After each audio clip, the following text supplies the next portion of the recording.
হযরত আবু হুরায়রা থেকে বর্ণিত, রাসূল সাল্লাল্লাহু আলাইহি সাল্লাম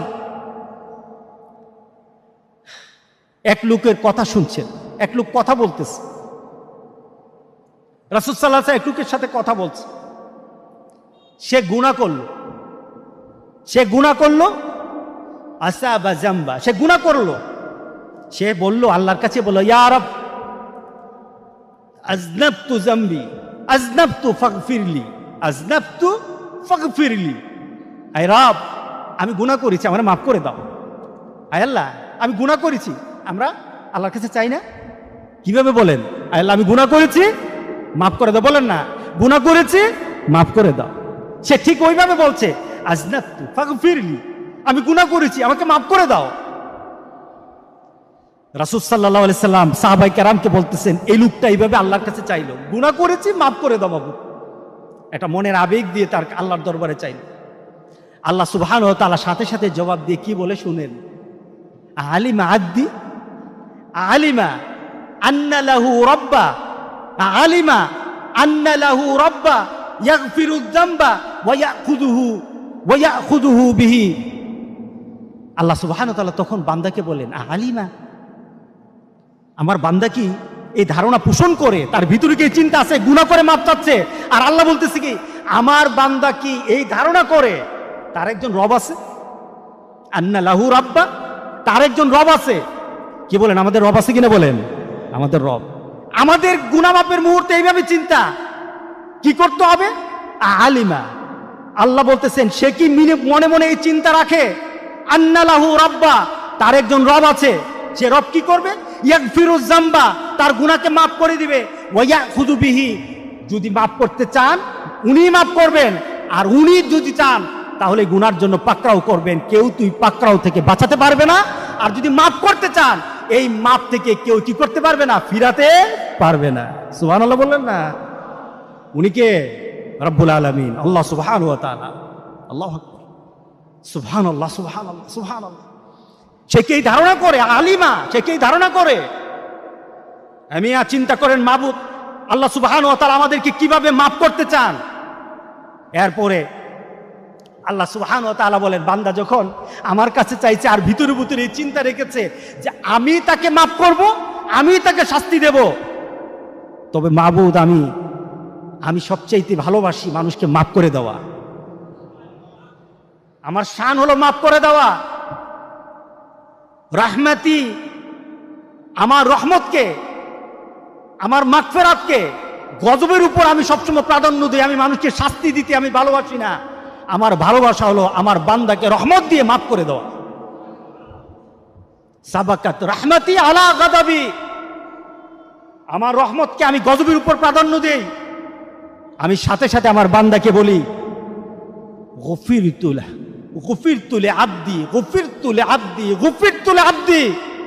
বান্দা তোরে মাফ করে দিলাম, বান্দা তোরে মাফ করে দিলাম, তোরে মাফ করে দিলাম বান্দা। সে আবার দুনিয়ার কাজে মত্ত হয়ে যায়। চলতে চলতে চলতে চলতে এক পর্যায়ে আবার সে গুনাহ করা আরম্ভ করে। সে আবার গুনাহ করতে থাকে। হঠাৎ হয়তো কোনো পরিবেশে বসেছে, কারো কথা শুনেছে, অথবা ভিতরে ভিতরে চিন্তা করেছে, আমি অনেককে দাফন করেছি, অনেককে জানাজা দিয়েছি, অনেকের কাফনের কাপড় আমি কাটতে দেখেছি, অনেককে আমি গোসল করাতে দেখেছি, অনেককে আমি জানাজায় উপস্থিত হয়েছি অনেকের। এই ভিতরে চিন্তা আসার পর সে মনে মনে চিন্তা করলো যে আমার যদি এখন চলে আসে আমি আল্লাহর দরবারে কি জবাব দেব? আমার যদি এই মুহূর্ত চলে আসে আমি আল্লাহর দরবারে কি জবাব দেব?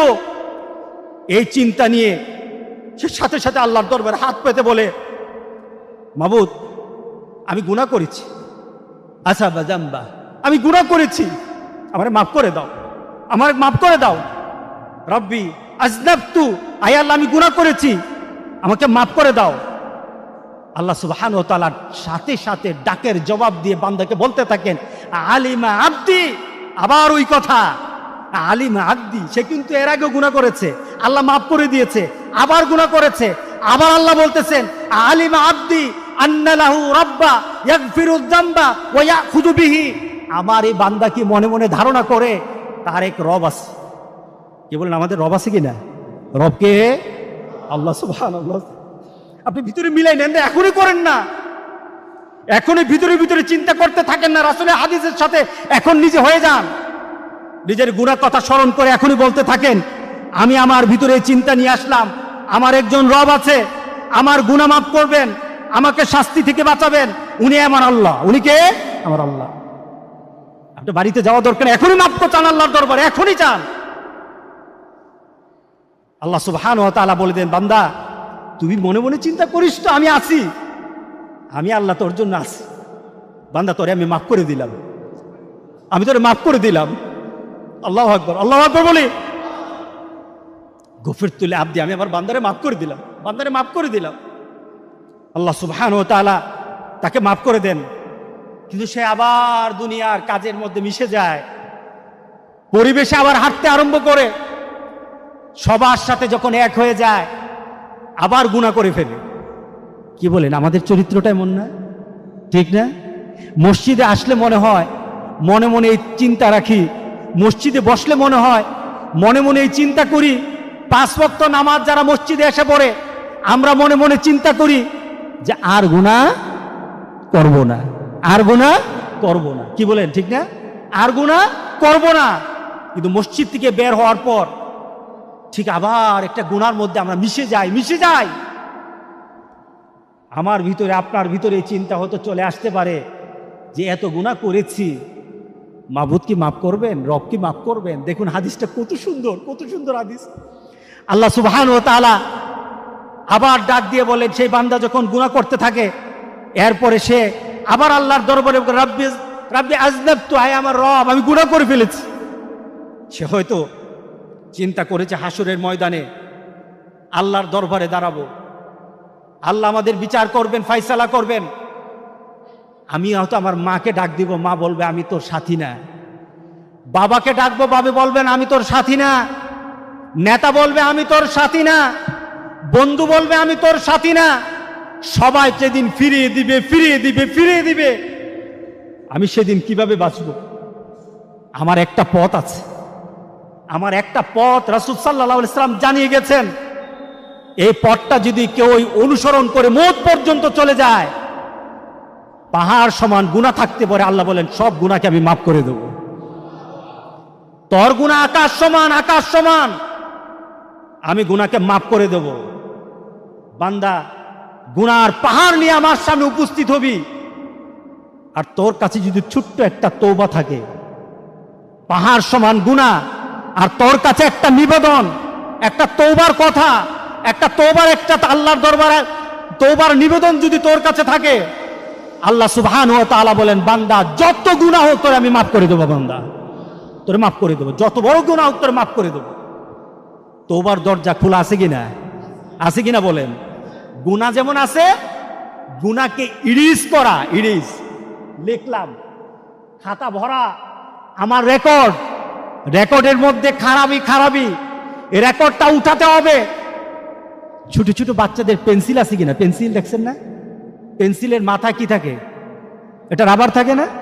এই রাবারটা দিয়ে কি করে লেখা মুছে ফেলে। আমি মাঝে মাঝে রাবারটার দিকে তাকিয়ে থেকে মনে করি এই রাবারটা হলো আমাদের জন্য তওবা। সুবহানাল্লাহ বললেন না? রাবারটা হলো আমার জন্য তওবা। রাবারটা যেমন বাচ্চা ব্যবহার করে তার লেখাকে মুছে ফেলে, আল্লাহ সুবহানাহু ওয়া তাআলা বলেন বান্দা তওবা করবি, তোর শিরিক গুনাহ পর্যন্ত আমি তোরে মাফ করে দেবো। বান্দা আল্লাহ এই কথা বলেন না? তোরে না এতবার মাফ করলাম। কি বলেন? আপনি কারোর সাথে খারাপ আচরণ করেছেন, সে আপনার প্রিয় ভাজন, একবার দুইবার, সে বলবে বারবার তুই পাইছসটা কি? ঠিক না? বারবার তুই পাইছসটা কি? তুই বারবার এই ভুলগুলি করতেছস, আবার আসতেছস, আরেকবার আসবো তোর খবর আছে। আল্লাহ বলেন আমার দরবার এই কথা না, আমার দরবার এই কথা না। সুবহানাল্লাহ বললেন না? আমার দরবার গুনাহ করেছিস, চাইবি মাফ করতে থাকবো, চাইবি মাফ করতে থাকবো। আল্লাহু আকবার, আল্লাহু আকবার। আবার আল্লাহ সুবহানাহু ওয়া তাআলা বলেন আলিমা আব্দি, আমার বান্দা কি মনে মনে, এই বান্দা তোরে কিন্তু আরো কয়েকবার মাফ করেছি, আচ্ছা তোর ভিতর কি এই চিন্তা আছে আমি তোরে মাফ করব, আমি তোকে শাস্তি দেব, তোর একজন রব আছে, রবটা হলো আমি, তোর এই চিন্তা আছে কিনা? বলেন আছে কিনা সবার? তিনি কে? জোরে বলতে হবে তিনি কে? আমরা কি আল্লাহর দরবারে এভাবে চাইতে পারবো? এখনই চান, এখনই চান। এখনই আল্লাহর দরবারে চান, আপনি এখনই আল্লাহর দরবারে বলে ফেলেন, মাবুদ তুমি আমার রব, আমি তোমার কাছেই চাই। আপনি মনে মনে চান, কেউই জানবে না। জানে কে? জোরে বলেন, জানে কে? আমাদের এখন মনের যে চাহিদা, মনের যে মানসিকতা, এই হাদিস শোনার পর মানসিকতা পরিবর্তন হয় কিনা বলেন তো দেখি। এখন হচ্ছে না? কার কাছে চাইবো বলেন? গুনাহ যত হবে কার কাছে চাইবো বলেন? আল্লাহর কাছে। আল্লাহু আকবার। আল্লাহ ডাক দিয়ে বলেন, তুই কি ভিতরে ভিতরে চিন্তা রাখোস আমি তোরে মাফ করব, আর আমি তোর রব, আর আমি যদি ধরি কেউ তোরে বাঁচাতে পারবে না? কি বলেন, আমরা মনে করি কিনা বলেন? সাথে সাথে আল্লাহ সুবহানাহু ওয়া তাআলা বলেন, বান্দা আমি তোরে মাফ করে দিলাম। গফিরতু লিআবদি। আল্লাহ সুবহানাহু ওয়া তাআলা রাসূল সাল্লাল্লাহু আলাইহি ওয়াসাল্লাম 3 বার এভাবে বলেছেন, 3 বার এভাবে বলেছেন। এরপরে বলেছেন, আল্লাহ এরপরে বান্দাকে ছেড়ে দেন, বান্দাকে ছেড়ে দেন। আমরা আমাদের নিজের গুনাহ খাতাকে, গুনাহগুলিকে মাফ করার জন্য আল্লাহর দরবারে নিজের হৃদয় দিয়ে যদি এইভাবে চাইতে পারি, গুনাহ তো হবেই, গুনাহ হবেই। রাসূল সাল্লাল্লাহু আলাইহি সাল্লাম বলেছেন, বান্দা গুনাহ করবে, আল্লাহ তাকে মাফ করে দিবে। আল্লাহ সুবহানাহু ওয়া তাআলা গুনাহ মাফ করাটাকে আল্লাহ সুবহানাহু ওয়া তাআলা বেশি পছন্দ করেন। গুনাহ মাফ করাটাকে পছন্দ করেন। গুনাহ করবি, মাফ চাইবি, মাফ করে দেব। আর গুনাহ করার পর যদি মনে মনে এই চিন্তা থাকে, গুনাহ করে ফেলেছি, থাক, আল্লাহ বলেন, বান্দা আমি তোর প্রতি রাগ হয়ে যাই। আমার বান্দা তওবাকে ভুলবে না, আর আমার বান্দা যতক্ষণ তওবা করবে আমি তাকে মাফ করতেই থাকবো, মাফ করতেই থাকবো, মাফ করতেই থাকবো। আল্লাহু আকবার বলে, মৌতের আগ পর্যন্ত তার জন্য মাপের দরজা আমি খুলে রাখবো, মৌতের আগ পর্যন্ত মাপের দরজা খুলে রাখবো। সেই মাবুদকে ডাকা দরকার আছে কিনা বলেন? এত বিপদ চলছে আমাদের, এত বিপদ চলছে, এরপরে আমাদের ভিতরে চিন্তা হলো, চলি যখন মন চায় তখন ডাকবো, চলি যখন মন চায় তখন ডাকবো, যখন মন চায় তখন দিনের পথে থাকবো, বাকি সময়টা আগের মতোই চলি। এটা আমাদের মাপ পাওয়ার লক্ষণ না। চলুন আজকে আল্লাহর দরবারে তওবা করি। রাজি আছি সবাই? তওবাটা কি বাড়িতে করতে হবে নাকি এখানে করলে চলবে? তওবার জন্য কি সময় লাগে? না, সময় লাগে না। তওবার জন্য কি স্থান লাগে? স্থানও লাগে না। আপনি যে কোনো সময় যে কোনো স্থানে তওবা করবেন, তওবার সাথে সাথে গুনাহ মাফ করে দেওয়া হবে। মসজিদে বসে এখনো যদি আল্লাহর দরবারে ডাক দিয়ে মনে মনে বলেন, মাবুদ, বাবু তোমার কাছে আমি ক্ষমা চাই, শুধু ভিতরের মধ্যে একটা অনুভূতি জাগ্রত করেন আর আল্লাহর কাছে চাইবেন।